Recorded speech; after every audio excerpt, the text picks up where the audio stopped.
सरना झंडा जो हमें कहीं सरना में खड़ा रहके, कहीं किसी घर में लगा हुआ है तो, कहीं किसी जगह में खड़ा है तो वहां खड़े खड़े हम लोगों को ताकत देता है।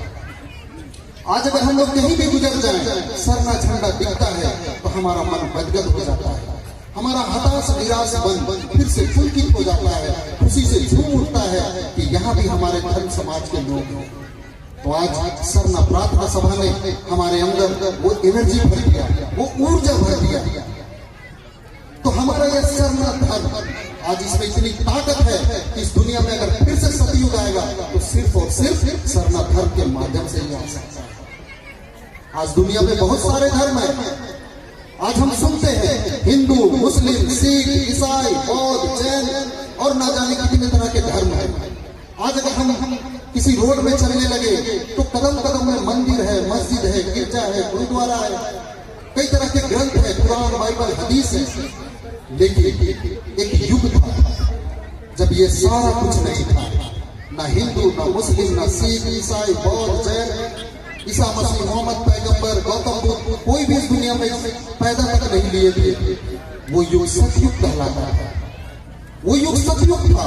लोग झूठ बोलना नहीं जानते थे, लोग रास्ता चलवा पर भी भरोसा करते थे। वो युग सतयुग था। उस समय हमारे पुरखा इसी तरह से प्रकृति को मानते हुए पेड़ के नीचे और पहाड़ और डोंगरी में पूजा किया करते थे। वो युग सतयुग था। आज तो कदम कदम में मंदिर है, मस्जिद है, गिरजा, गुरुद्वारा, कुरान, बाइबल, हदीस है। उस हिसाब से इस युग को महाधर्मीर होना चाहिए था, महासतयुग होना चाहिए था। लेकिन ये कौन सा युग है? ये कलयुग है, ये घटयुग है। कारण क्या है? कारण ये है कि आज धर्म का नाम तो बहुत सुनाता है लेकिन धर्म का काम नहीं हो पाता है। आज धर्म के नाम पर लोग अधर्म का काम कर रहे हैं। धर्म का नाम लेकर कोई अपने आप को बड़ा बताता है, किसी को छोटा बताता है। धर्म के नाम पर कोई अपने संख्या को बढ़ाने में लगा हुआ है। धर्म के नाम पर कोई किसी का जगह जमीन हड़पने में लगा हुआ है। तो ये सिर्फ धर्म का नाम लिया जाता है, धर्म का काम नहीं हो पाता। अगर इसको समझना हो तो इस तरह से हम लोग समझ सकते हैं कि ये जितने भी नाम हम लोग सुन रहे हैं, हिंदू, मुस्लिम, सिख, ईसाई, बौद्ध, जैन, ये जितना भी धर्म का नाम है, एक तरह से ये धर्म का शरीर है। ये धर्म का शरीर है। धर्म का आत्मा जो है वो है सच्चाई, अच्छाई, ईमानदारी, नैतिकता, मानवता, इंसानियत, जिम्मेवारी, कर्तव्य, ये सारा कुछ धर्म का आत्मा है।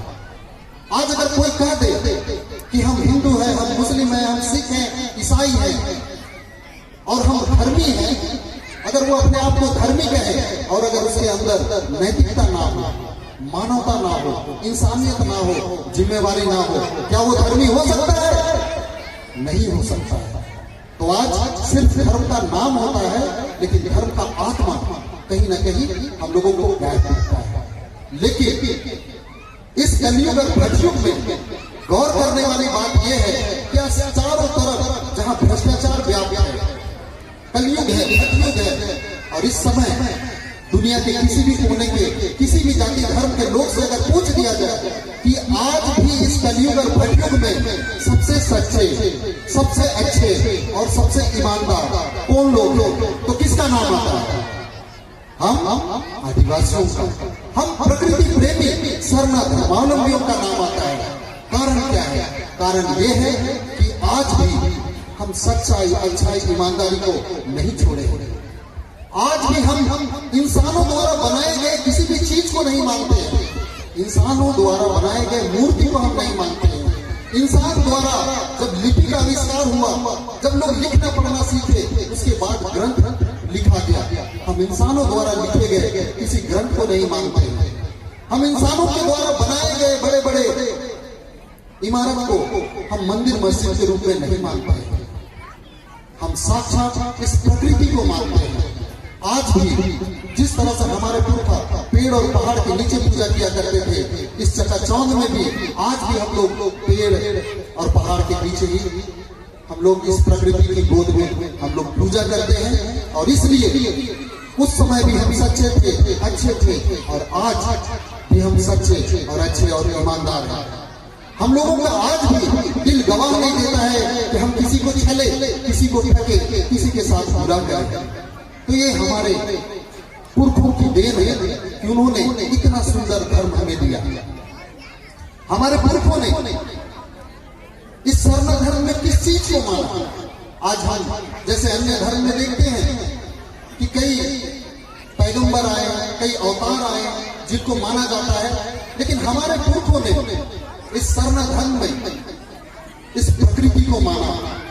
हमारे पुरखों ने इस धरती को मां कहा, इस धरती को स्वर्णा मां कहा, इसी धरती को चाला आयु कहा। क्योंकि दुनिया के किसी भी जाति धर्म के हो लोग हो, चाहे इस प्रकृति में जिस चीज को हम खुली आंखों से देखते हो या बंद आंखों से महसूस करते हो, इस धरती के अलावे कहीं दूसरे जगह जन्म लेकर नहीं आता है। आज एक छोटा सा घास हो या बड़ा पेड़ हो, छोटा सा चींटी हो या बड़ा हाथी हो, जंगल हो, पहाड़ हो, हिंदू हो, मुस्लिम हो, सिख हो, अमेरिकन हो, इंडियन हो, चाइनीज हो, क्या इस धरती को छोड़कर कहीं दूसरे जगह जन्म लिया है? नहीं लिया है। इसलिए हमारे पुरखों ने इस धरती को मां कहा, इसी को चाल आयु कहा। उसके बाद हमारे पुरखों ने सूरज को धर्मेश कहा, सूरज को सिंगोना कहा, क्योंकि जब तक सूरज का रोशनी इस धरती में नहीं पड़ता है, ये धरती मां भी किसी को जन्म नहीं दे सकती है। सूरज का रोशनी इस धरती में पड़ता है, हम लोगों को ऊर्जा मिलती है, ताकत मिलती है। सूरज का रोशनी इस धरती में पड़ता है, पानी गर्म होता है, वाष्प बन के ऊपर जाता है और संघनित होकर ठंडा होकर पूरे विश्व में बारिश करता है और एक एक चीज पनपता है। तो हमारे पुरखों ने इस धरती को मां कहा, सूरज को बाबा कहा। मुंडारी में भी धरती को ओतेंगा कहा जाता है, सूरज को सिंगोंगा कहा जाता है। सिंगी मतलब सूरज, बोंगा मतलब देवता। तो हमारे पुरखों ने इस चीज को माना, हमारे पुरखों ने इस प्रकृति को अपने ग्रंथ के रूप में माना और इस प्रकृति के आधार पर ही अपना जीवन का एक एक परंपरा संस्कृति को बनाया। आज हम लोग कहीं भी अगर हम लोग खाना खाने के लिए बैठे हैं, अगर खाना बांटा जाता है तो किधर से बांटा जाता है? दाहिने से बाएं की ओर बांटा जाता है। आज अगर हम लोग सरना में परिक्रमा करते हैं, किधर से करते हैं? दाहिने से बाएं परिक्रमा करते हैं। अखड़ा में अगर हम लोग जोड़ा के नाचते हैं, दाहिने से बाएं की ओर घूमते हैं। अगर साड़ी भी हम लोग पहनते हैं तो दाहिने से बाएं की ओर लपेटते हैं। अगर हम लोग डंडा घटना करते हैं, चावल भी घुमाते हैं तो दाहिने से बाएं की ओर घुमाते हैं, क्योंकि प्रकृति का यही गति है। आज अगर कोई लतर अगर पेड़ में चढ़ता है तो वो दाहिने से बाएं ही घूमते हुए चढ़ता है। आज हम लोग पढ़ाई लिखाई कर रहे हैं, आज साइंस में हम लोग देखते हैं कि अगर कोई परमाणु है तो परमाणु के अंदर इलेक्ट्रॉन होता है, प्रोटॉन होता है, न्यूट्रॉन होता है, वो भी अपने अक्ष में दाहिने से बाएं ही चक्कर लगाता है। तो हमारे पुरखा इतने विद्वान थे, इतने ज्ञानी थे कि वो एक एक चीज को जानते थे। तो आज हमारा यह सरना धर्म आज विश्व में अपना विशेष पहचान रखता है। आज जितने भी और भी धर्म हैं, लेकिन सभी धर्मों का कहना है कि भगवान एक है, सृष्टिकर्ता एक है। अगर सृष्टिकर्ता एक है तो सभी धर्मों का बाप, सभी धर्मों का विचार भी एक होना चाहिए था। लेकिन हिंदू जो कहता है उससे मुसलमान इत्तेफाक नहीं रखता है, मुस्लिम जो कहता है उससे कोई और इत्तेफाक नहीं रखता है। लेकिन हमारे पुरखों ने जिस चीज को माना उस चीज से कोई इनकार नहीं कर सकता है। इस प्रकृति के बिना इस दुनिया में कोई भी जीवित नहीं रह सकता है। इस कोरोना काल में हम लोगों ने इस चीज को बखूबी महसूस किया, क्योंकि कोरोना काल में सरकार का गाइडलाइन था कि कोई बाहर नहीं निकल सकता है, कोई एक दूसरे से सट नहीं सकता है, हर कुछ बंद था, चाहे वो दुकान हो या मॉल हो या मंदिर हो, मस्जिद हो, गिरजा हो, गुरुद्वारा हो, हर कुछ बंद था। लेकिन उसके बाद भी आज हम लोग जीवित हैं। कारण क्या है? कारण ये है कि सब कुछ के बंद होने के बाद भी आज ये प्रकृति, ये हवा खुला है, ये प्रकृति खुला है, हवा खुला है, पानी खुला है। आज हम लोग बाकी चीजों के बिना जी सकते हैं, लेकिन बिना हवा का हम लोग एक पल भी जीवित नहीं रह सकते। बिना पानी का हम जीवित नहीं रह सकते हैं, बिना अन्न का जीवित हम लोग नहीं रह सकते हैं। तो हमारे पुरखों ने इन चीजों को माना, इन चीजों को जाना। तो आज हमें इसको जानने की जरूरत है, ताकि कल के दिन में इस दुनिया में फिर से अगर सतयुग आएगा तो सिर्फ और सिर्फ सरना धर्म की बदौलत ही आएगा। इसीलिए हमारे अगुआ लगातार इस सरना धर्म को पहचान दिलाने के लिए संघर्ष कर रहे हैं, चाहे वो झारखंड में हो या दिल्ली में हो, चाहे देश के किसी भी कोने में हो।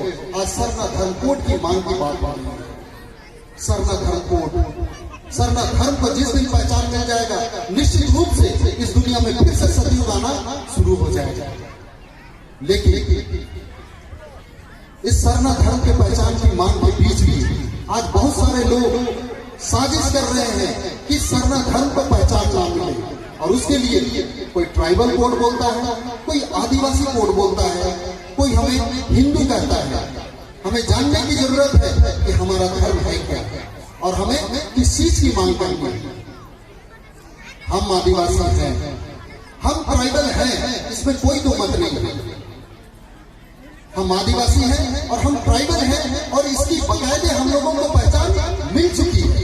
संविधान के अनुच्छेद 342 में ऑलरेडी हमें ट्राइबल होने की पहचान मिल चुकी है, जिसके बदौलत हम लोगों का ट्राइबल सर्टिफिकेट बनता है, आदिवासी होने का सर्टिफिकेट बनता है, जिसके कारण उस सर्टिफिकेट के कारण आज अगर हम कहीं स्कूल में पढ़ रहे हैं तो वहां हम अपना ट्राइबल सर्टिफिकेट, कास्ट सर्टिफिकेट हम शो करते हैं और हमें वहां आरक्षण मिलता है। अगर हम राज्य सरकार की नौकरी कर रहे हैं, हम केंद्र सरकार की नौकरी कर रहे हैं, आरक्षित सीट है, तो बकायदे हम अपने ट्राइबल होने का, आदिवासी होने का पहचान वहां हम लोग दिखा पाते हैं। अगर हम आरक्षित सीट से चुनाव लड़ रहे हैं, चाहे वो लोकसभा चुनाव हो या विधानसभा चुनाव हो, ऑलरेडी ट्राइबल होने की पहचान हमारे पास है, हमारे पास सर्टिफिकेट है, इसलिए हम वहां से चुनाव लड़ पाते हैं। तो ट्राइबल होने का पहचान हम लोगों के पास है, लेकिन हमारा धार्मिक पहचान चाहिए। हमारा जो सरना है, हमारा अखड़ा है, हमारा मसना है, हमारा जतरा, करम, सरहुल, पहनी व्यवस्था, पाढ़ा व्यवस्था, इसकी पहचान हम लोगों को नहीं मिल पाई। आज ट्राइबल और आदिवासी कहने से वैसे लोग भी आते हैं जो धर्मांतरण कर दूसरे धर्म में चले गए हैं। धर्मांतरण के बाद अगर कोई ईसाई हुआ है, वो भी ट्राइबल कहलाता है, वो भी आदिवासी कहलाता है।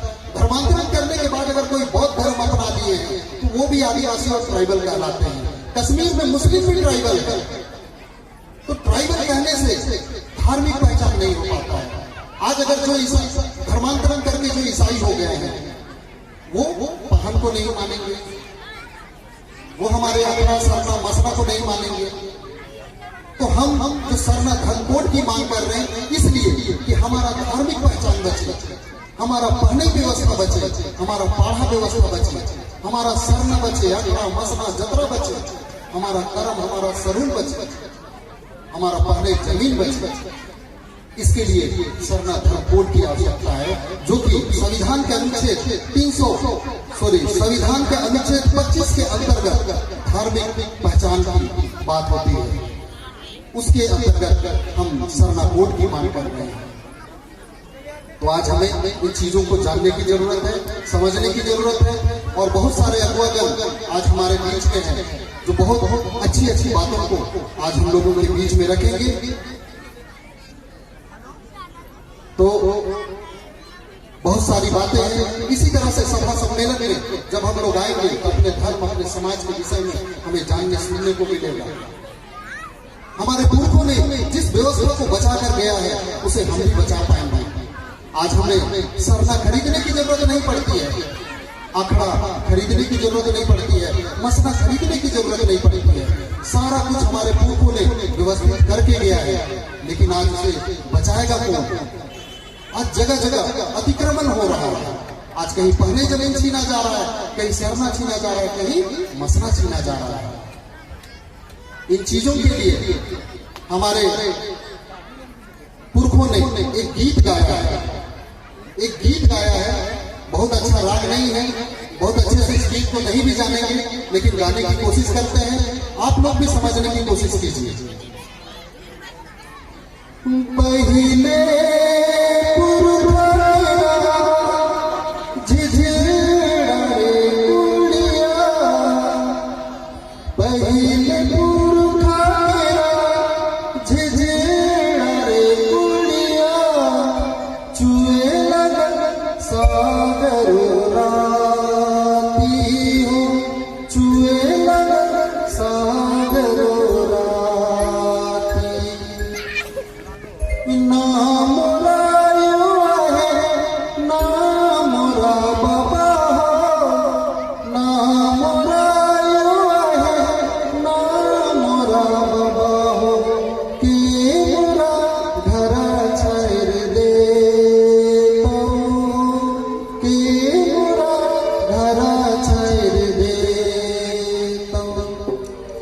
कहने का मतलब कि पहले पुरखा तेरा झिझिड़ारे कुड़िया, हमारे बाप दादा ने जो व्यवस्था बना कर गया है, जो घर बना कर गया है, उस समय वो बहुत सुंदर था, लेकिन आज वो घर छू रहा है। जो दीवार वो लोग लीप कर गए थे, आज वो पानी बरसात में वो झड़ने लगा है। जो फर्श बना कर गए थे वो उखड़ने लगा है। और आज हमारे माँ बाप इस दुनिया में नहीं रहे, आज वो चीज छू रहा है, तो उसको कौन बनाएगा, कौन सजाएगा, कौन संभालेगा? इसकी जिम्मेवारी आज हम लोगों पर है। उसी तरह से हमारे पुरखों ने जो ये पाढ़ा व्यवस्था बनाया, हमारा इस सरना धर्म को विरासत के रूप में हमें दिया, पहने व्यवस्था दिया, पहने जमीन दिया, सरना अखड़ा मसना दिया, करम सरहुन जैसा सुंदर त्योहार जो हमें जीने का सीख देता है, इस तरह का त्योहार दिया। आज इन सारी चीजों को, जो हमारा भाषा है, परंपरा है, संस्कृति है, इन चीजों को अब कौन बचाएगा? हमारे पुरखा, हमारे महापुरुष इन सारी चीजों को देने के बाद इस दुनिया से चले गए। तब ये जिम्मेवारी किसकी है? ये जिम्मेवारी अब हम लोगों की है। अब हमें इन सारी चीजों को सहेजना है, बचाना है और आगे बढ़ना है। बहुत सारे लोग आज अपने धर्म समाज से कट कर आज वो पढ़ाई लिखाई किए, बहुत सारे ज्ञान हासिल किए और आज वो डॉक्टर है, इंजीनियर है, बहुत सारा पैसा कमा रहे हैं। लेकिन उसके साथ साथ, उस ज्ञान और उस धन के साथ साथ उनके अंदर ये घमंड आ गया है कि हम तो बहुत ज्ञानी हैं। वो इतना सारा चीज को सीखने के बाद वो समाज को समेट सकते थे, लेकिन वो अपना बीवी बच्चा और अपना परिवार में सिमट के रह गए हैं। आज उनको बाबा कार्तिकराव ने 3 बातें हम लोगों को कही थी कि समाज से किस तरह से हमें निभना है। पहला, लर्न।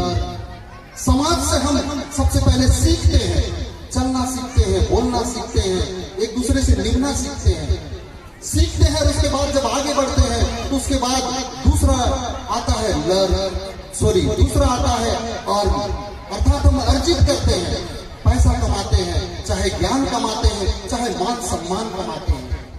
लेकिन तीसरा जो आता है वो है रिटर्न, अर्थात उन सारी चीजों को फिर से हमें समाज को रिटर्न करना है।